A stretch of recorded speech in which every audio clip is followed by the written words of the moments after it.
छात्रों, आज मैं आपको अपने इस वीडियो में दो वेक्टरों के अदिश गुणनफल के बारे में बताऊंगा। जैसा कि कल आपको बताया गया है, दो वेक्टर यदि ए और बी हों, वेक्टर ए और वेक्टर बी हों, तो उसका अदिश गुणनफल vector A dash vector B बराबर ए बी cos थीटा, जहाँ ए और बी क्रमशः वेक्टर ए और बी का परिमाण है और थीटा जो है वेक्टर ए और बी के बीच का कोण है। तो वेक्टरों के अदिश गुणनफल का जो गुण होता है, इसे हम आपको दो भागों में बताएंगे, दो वीडियो बनाएंगे इसका। ठीक है, पहला है वेक्टरों का अदिश गुणनफल। दो वेक्टरों का अदिश गुणनफल शून्य होता है, धनात्मक होता है और ऋणात्मक होता है। अर्थात किन्हीं दो वेक्टरों का अदिश गुणनफल शून्य, धनात्मक अथवा ऋणात्मक हो सकता है। शून्य होने की कंडीशन क्या है, ध्यान से देखिए। यदि थीटा इक्वल 90 डिग्री तो cos 90 बराबर 0, इसलिए वेक्टर ए डॉट वेक्टर बी का मान होगा 0। ये पहला कंडीशन। दूसरा कंडीशन, यदि थीटा इक्वल 0 तो cos 0 का मान होता है 1, इसलिए वेक्टर ए डॉट वेक्टर बी का मान होगा ए बी, यानी ये शून्य होगा। देख रहे हैं, ये धनात्मक है, पॉजिटिव। तीसरा कंडीशन है, यदि थीटा का मान 90 डिग्री से बड़ा है तो वेक्टर ए डॉट वेक्टर बी का मान जो होता है ऋणात्मक होता है। कैसे? मान लीजिए थीटा बराबर 180 degree, suppose that theta equal 180 degree हो तो cos 180 का मान होता है -1, इसलिए वेक्टर ए डॉट वेक्टर बी बराबर होगा -1। इस प्रकार स्पष्ट है कि किन्हीं दो वेक्टरों का अदिश गुणनफल शून्य, धनात्मक अथवा ऋणात्मक हो सकता है। फिर है अदिश गुणनफल, अर्थात स्केलर गुणनफल कर्म विनिमय नियम का पालन करता है। अदिश गुणनफल जो होता है वो कर्म विनिमय नियम का पालन करता है। आप इसे देख सकते हैं, कैसे? अदिश गुणनफल किन्हीं दो वेक्टरों का अदिश गुणनफल कर्म विनिमय नियम का पालन करता है। दूसरा है, अर्थात दो वेक्टर हों, वेक्टर ए डॉट वेक्टर बी बराबर हम लिख सकते हैं vector B dot vector A. इसे लिखा जा सकता है जैसे, देख लीजिए, मान लीजिए यह वेक्टर ए है और ये वेक्टर बी है। वेक्टर ए और बी के बीच का कोण थीटा है तथा वेक्टर बी और ए के बीच का कोण कितना है, 360 माइनस थीटा। इसका प्रूफ देखिए, प्रूफ क्या है? वेक्टर ए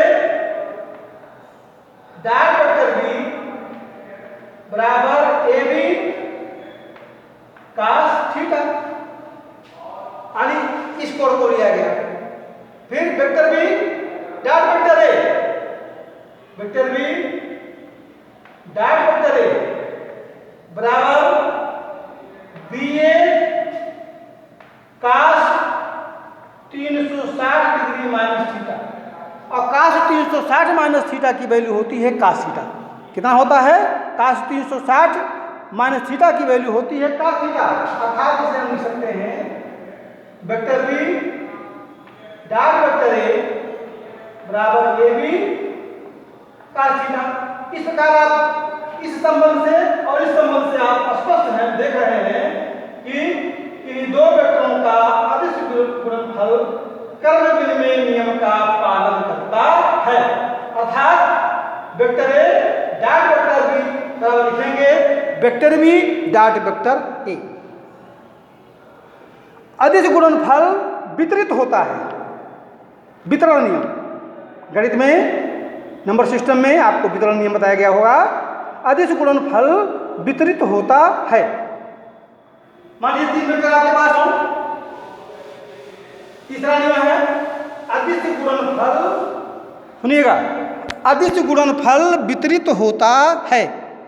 यदि आपके पास 3 वेक्टर हैं, वेक्टर ए, वेक्टर बी तथा vector C, vector A, vector B तथा वेक्टर सी, तो क्या होता है? अदिश गुणनफल वितरित होता है। तीसरा तो हम लिख सकते हैं वेक्टर ए डॉट ब्रैकेट में डॉट है vector B plus vector C. इसे लिखा जा सकता है वेक्टर ए dot vector B plus vector ए डॉट वेक्टर सी। इस प्रकार स्पष्ट है कि अदिश गुणनफल जो होता है वितरित होता है। यानी आप यदि आपके पास 3 वेक्टर हों, वेक्टर ए, बी और सी, तो उसके वितरण को आप इस प्रकार से समझा सकते हैं। चौथा है दो परस्पर लंबवत वेक्टरों का अदिश गुणनफल शून्य होता है। दो परस्पर लंबवत वेक्टरों का अदिश गुणनफल जो होता है वो क्या होता है? शून्य होता है।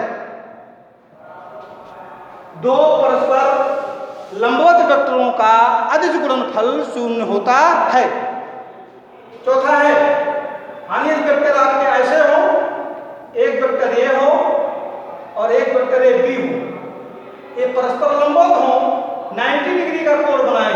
इसका मान क्या होता है? वेक्टर ए डॉट वेक्टर बी बराबर ए बी cos 90 और cos 90 का मान होता है 0 बराबर 0।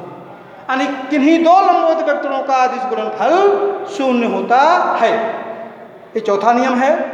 पांचवा नियम है दो समांतर वेक्टरों का अदिश गुणनफल उन वेक्टरों के परिमाणों के गुणनफल के बराबर होता है। दो समांतर वेक्टरों का अदिश गुणनफल उन वेक्टरों के परिमाणों के यानी उन वेक्टरों के परिमाण के गुणनफल के बराबर होता है। ये आपका जो है पांचवा नियम है। इसे मान लीजिए आपके पास दो वेक्टर हैं,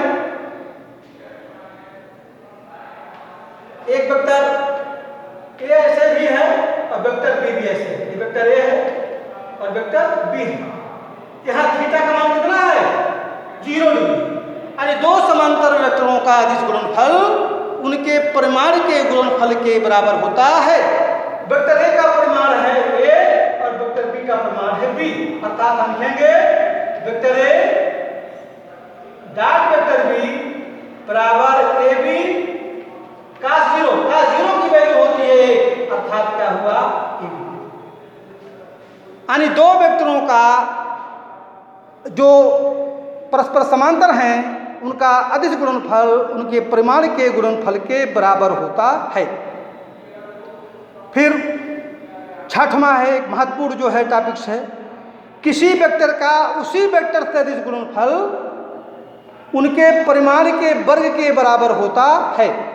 ध्यान से सुनिएगा, किसी वेक्टर का उसी वेक्टर से अदिश गुणनफल उनके परिमाण के गुणनफल के बराबर होता है। ये छठवां है। मान लीजिए वेक्टर ए है और डॉट वेक्टर ए, डॉट वेक्टर ए, तो दोनों वेक्टर परस्पर समांतर होंगे।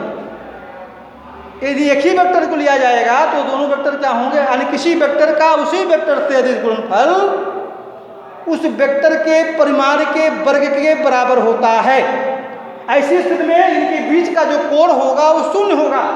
अर्थात वेक्टर इस वेक्टर का परिमाण ए, इसका भी परिमाण ए, यहां लिखेंगे cos 0 बराबर क्या होगा?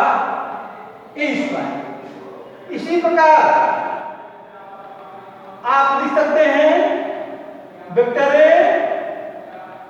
डॉट वेक्टर ए नहीं vector b vector B dot vector B बराबर b square vector c dot vector c बराबर सी स्क्वायर। ठीक, ये दो वेक्टरों यानी कि ये जो है किसी वेक्टर का उसी वेक्टर से जो गुणनफल होता है उसका मान क्या होता है, उस वेक्टर के परिमाण के वर्ग के बराबर होता है। इस तरह से इसे हम देख सकते हैं। सातवां है एकांक लंबकोणीय वेक्टरों वेक्टर आई वेक्टर जे तथा वेक्टर के इसके अदिश गुणनफलों में संबंध महत्वपूर्ण टॉपिक्स है। एकांक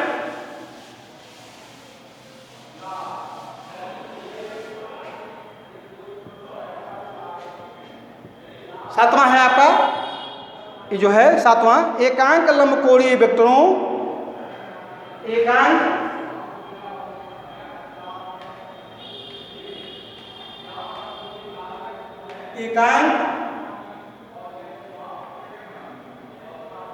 लंब कोणीय वेक्टरों वेक्टर आई वेक्टर जे तथा यूनिट वेक्टर के में का सदिश गुणन का अदिश गुणन अदिश या स्केलर गुणन। इसे दो रूपों में दो भागों में पढ़ेंगे बेटा। इसे मान लीजिए सपोज दैट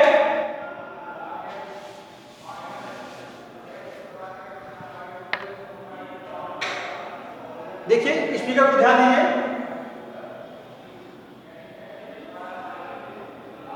ये एक्स अक्ष है, ये वाई अक्ष है, ये जेड अक्ष है। इसके सापेक्ष आई कैप, इसके सापेक्ष जे कैप, इसके सापेक्ष के कैप। इन दोनों 90 डिग्री 90 डिग्री 90 डिग्री। पहला है आई कैप डॉट वेक्टर जे कैप बराबर जे कैप डॉट वेक्टर के कैप बराबर के कैप डॉट वेक्टर आई कैप का मान होता है 0। कितना मान होता है 0। क्यों? इनके बीच जो है कोण कितना है 90 डिग्री अर्थात cos 90 की वैल्यू क्या होगा 0। इसका हम प्रूव कर सकते हैं। कैसे 0 हुआ प्रूफ देखो इसका। आई कैप डॉट वेक्टर जे कैप बराबर आई इंटू जे cos 90 और cos 90 की वैल्यू 0 बराबर 0। इसी प्रकार जे कैप के कैप बराबर 0। इसी प्रकार के कैप डॉट वेक्टर आई कैप बराबर 0। दूसरा है उसी वेक्टर का आई कैप डॉट वेक्टर आई कैप जे कैप डॉट वेक्टर जे कैप के कैप डॉट वेक्टर के कैप, इसकी वैल्यू होती है 1। क्यों? प्रूफ इसका देखिए। प्रूफ आई कैप बराबर आई यूनिट वेक्टर है यानी 1 इंटू 1। उसी वेक्टर के बीच जो कोण होता है 0 होता है cos 0। इसकी वैल्यू कितनी हो गई 1 यानी आई कैप डॉट वेक्टर आई कैप बराबर जे कैप डॉट वेक्टर जे कैप बराबर के कैप डॉट वेक्टर के कैप की वैल्यू क्या होती है 1। ठीक है।